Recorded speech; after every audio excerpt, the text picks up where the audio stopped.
people, and this is my spoiler review of Batman v Superman: Dawn of Justice. I made this video so I can go into depth about what I liked about the movie and what I didn't like about the movie. Let me tell you, it was a bit kind of hard to make a non-spoiler review of this movie because I couldn't talk about this movie without talking about some of the spoilers. So at least now with this video, I can just pretty much just pick this movie apart and really dissect it, and So let's get started. Off the gate, Ben Affleck as Batman. I told you, he works as Batman in this movie. Good job, Batfleck. And I like doing the opening credits of this movie. It was pretty much his origin story. I really didn't expect that, and his parents were played by Lauren Cohan and Jeffrey Dean Morgan.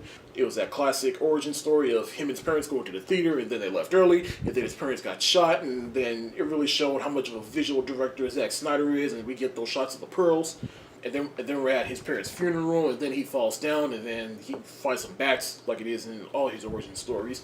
And then all of a sudden, he just starts flying out of nowhere. I'm like, either he's dreaming or that's real. Otherwise, what the hell? And then right after that, I like how it has a text where it says, X amount of years later, the world was introduced to the Superman. And then we see Bruce Wayne, he's just being brave, and then his building is collapsing, then he tries to go in to save the people, and then he finds a little girl, then he finds that soldier guy, his legs are gone, and then he tries to help him, and he plays a part later on in the movie. And throughout the whole movie, it's just Bruce Wayne trying to pretty much find a way to take care of Superman. But unknowingly, it was all Jesse Eisenberg behind all of this. Well, not all of it, but most of it for the most part. But the only few gripe I have about Batman in this movie is that he is killing people. And I'm like, what happened to his moral code in the other movies where he doesn't kill people? Now, granted, he has killed people in the other movies, but at the same time, it's like this Batman is more hardcore, which I can appreciate. Like, this Batman, he's more like the Arkham games. And I especially like that one scene where he goes to save Martha, Clark Kent's mother. And we get those shots that we saw in that final trailer, and he's just straight up punching and kicking and just slamming guys into the ground. I like that. I like seeing that Batman. In fact, for the way Batman was handled in this movie, I just want to see a standalone Batman movie directed by Ben Affleck, as to everyone else, and hopefully they announce that soon. Now, again, my biggest gripe with this movie is Jesse Eisenberg as Lex Luthor, and for what I've heard, that he's actually the son of Lex Luthor Sr. To which, how they can fix this is have the senior Lex Luthor come in and take over for young Jesse Eisenberg, because otherwise, I did not like this Lex Luthor in the movie. Now, I wasn't really a big Superman fan growing up, so I don't really know that much about Lex Luthor, but I do know what Lex Luthor should really be like. He's not this over-the-top, eccentric, twitching, Lex Luthor that we got in this movie. No, he's supposed to be the more calm and collective, methodical Lex Luthor. And not this social media inventor guy, like, whatever. And of course, they shaved his head bald at the end, which, okay, that's kind of what Lex Luthor looks like, but still nothing. But hey, credit where credit's due, because he did have particularly two lines in the movie that I did like. One being is at the end when he's talking to Lois Lane and she calls him psychotic, and he's like, that is a 3-syllable word of a thought too big for little minds. And then at the end where he's confronted by Superman, and then he finds out Superman and Batman were a draw, and so when he summons Doomsday, he's all like, if man won't kill God, the devil will. And I actually like that line a lot, and I thought it was very clever in the way, seeing it in context of the movie, I actually like that a lot. But it still doesn't make up for an entire movie of bullshit of a performance by Jesse Eisenberg, though. And of course, Jesse Eisenberg, he finds the ship where he finds out a lot of information, including that Darkseid might be coming. And which is another gripe I have with these movies, is these dreams. They just come out of nowhere and they don't make sense. In context with the movie, you don't know what it is unless you're a hardcore DC fanboy. Now, some of them I did, some of them I didn't understand. Like, again, the Darkseid sign in the dream sequence where Batman, he's wearing that trench coat. Another badass scene by Batman. But in this Mad Max environment, and apparently a couple of days later I find out what some of those actually mean, and it's probably the future, and that Darkseid is coming, and he's making this Mad Max-like world. And then the dream within a dream where he gets a vision from Flash in this time travel suit. I honestly did not know what that scene was all about, and it was confusing. I did not know what the hell that was all about, but I'm hearing that was someone from the future warning him, hey, Lois Lane, she is the key to everything. But that's what they're hinting at, is future movies, but I guess we'll have to see. And hopefully hopefully it comes to fruition in the movies, because if it actually does, okay, I'll appreciate that a little bit more in this movie. But as for now, it just makes no sense. And speaking of future movies, again, the Justice League intro of other characters in this movie, and it was pretty lazy. We just see Wonder Woman, she opens up these files of camera footage of other characters, like, for example, like Flash, played by Ezra Miller, and he saves this clerk at a convenience store, and then he just goes fast and stops them. And then we see Jason Momoa as Aquaman, and he's all awkward, just standing there like, it's cool to see him, but whatever. But the one intro I did like was Cyborg, and a lot of people didn't like that. I actually liked that a lot, and it was pretty cool. But the biggest surprise to me about that was we see Eli Pope from Scandal, aka Joe Morton, and if anyone doesn't know who that is, maybe this will jog your memory. I don't know how much longer I can hold this.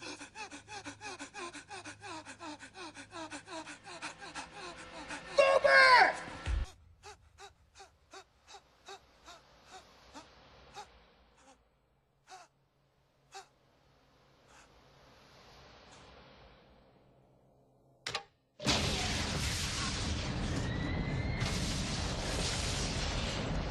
But anyways, he's the one that turned Cyborg into Cyborg, and he uses his little box and puts it on, and I was like, huh, this is pretty intense. And knowing that they actually put some talent in this movie, and Joe Martin in this movie, that makes me more excited to see Cyborg, and I can't wait to see that. That movie cannot come fast enough. But other than that, yeah, they could have introduced the Justice League a little bit more better than just opening up a bunch of files in an email. Amy Adams returns as Lois Lane and she's very pretty in this movie, but at the same time, I feel like her character was a little bit all over the place.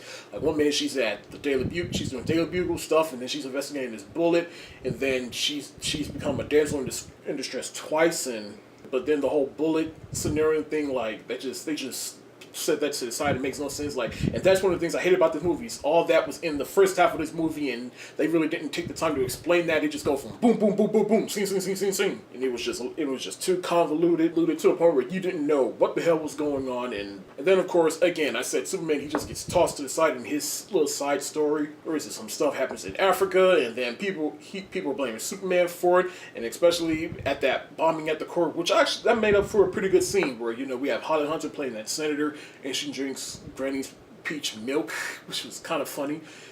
In the build up to it, I didn't know what was about to happen, but then that place blew up, and Superman's to blame for it, which I actually like. Okay, now Superman, if Superman didn't have anything else to be blamed for, he's blamed for that. But again, they just tossed that whole story arc to the side after that point.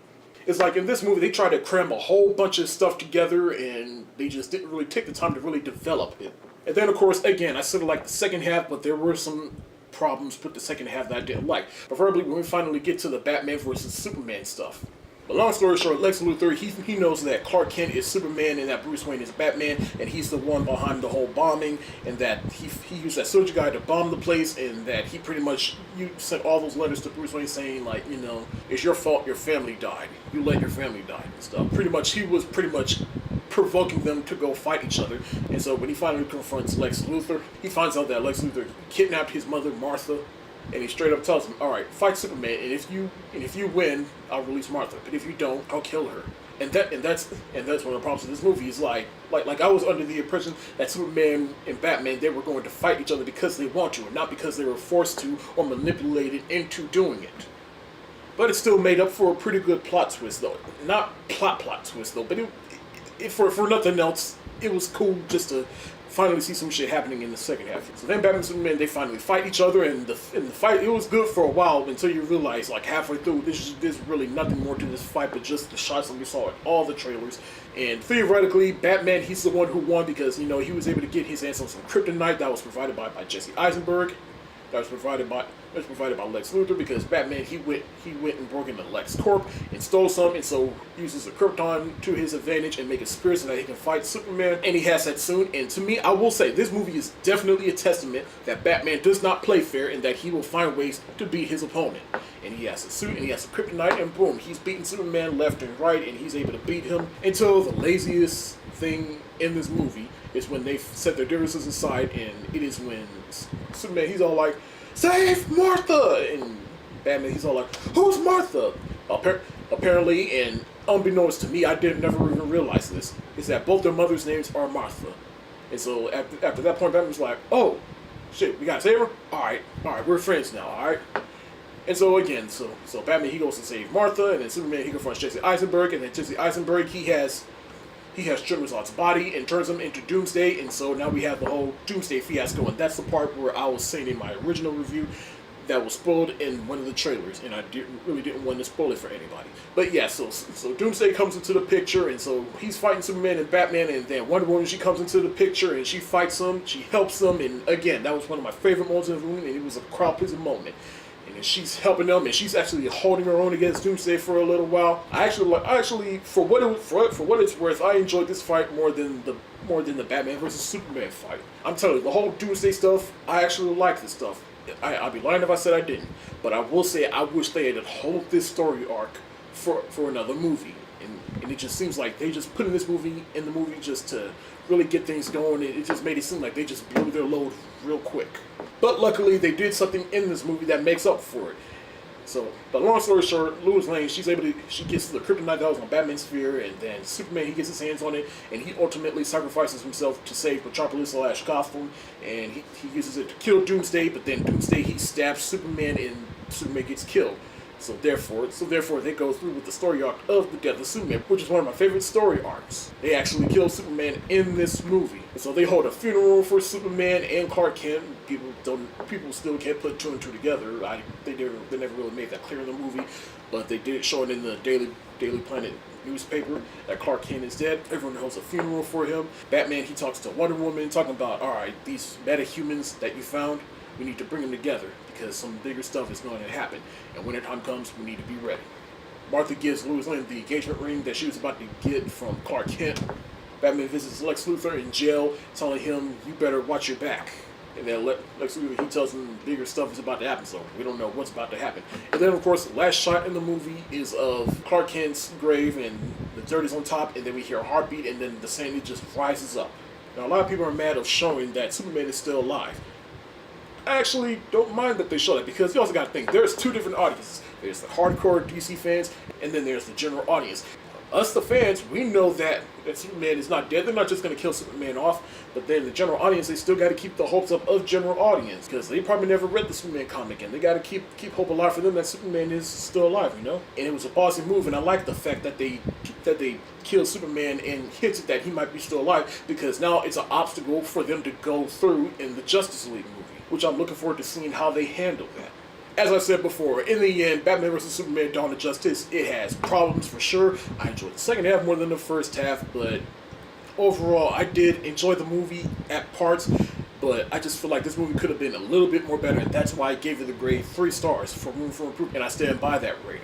And like I said, I'll buy the Blu-ray when it comes out, and apparently it'll probably hold the director's cut so I can, see what could have stayed and what didn't need to stay in, what Zack Snyder's vision of this movie really wanted to be, because we don't know whose fault it is. Well, I'm not saying it's anyone's fault, but there's faults in this movie, and I don't know whether or not it's Zack Snyder's or the studio's fault, or it's just too many cooks in the kitchen. But as for Zack Snyder, I'm interested to see what this R-rated cut is, but for him directing Justice League, I'm a bit skeptical, because this movie made a lot of money, don't get it twisted, but there is some negative backlash for this movie.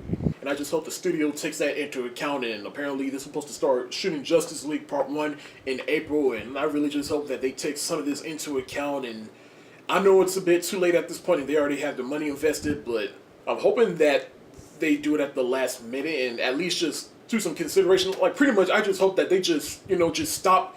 I just hope that they just stop before they start production so that they can just reevaluate everything and, possibly see, all right, is Zack Snyder really the right guy for this? And that's all the more reason why I'm excited for Suicide Squad, because part of the reason it's not directed by Zack Snyder. So I get to see a DC Cinematic Universe movie that's not directed by him, it's directed by someone else, so I can see how they handle a property, as well as the other movies. And I certainly can't wait to see Wonder Woman, Cyborg, Aquaman, whoever else. I can't wait to see other movies. Just the other movies that are not directed by Zack Snyder, though I'm excited for Justice League, but I'm not excited that Zack Snyder, he is directing it. Because, he makes a considerably mediocre to okay movie in Man of Steel and Batman v Superman, and all of a sudden he gets the keys to the kingdom with the Justice League movies. Come on! But I'd say, yeah, the DC Cinematic Universe, it's off to a rough start, but they're not irredeemable. They can fix their mistakes. They just need to, like I said, they just need to stop and reevaluate everything and just take their time.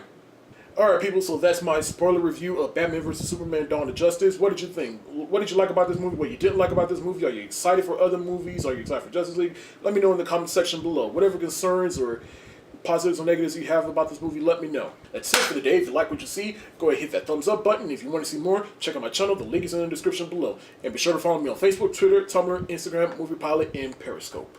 Peace.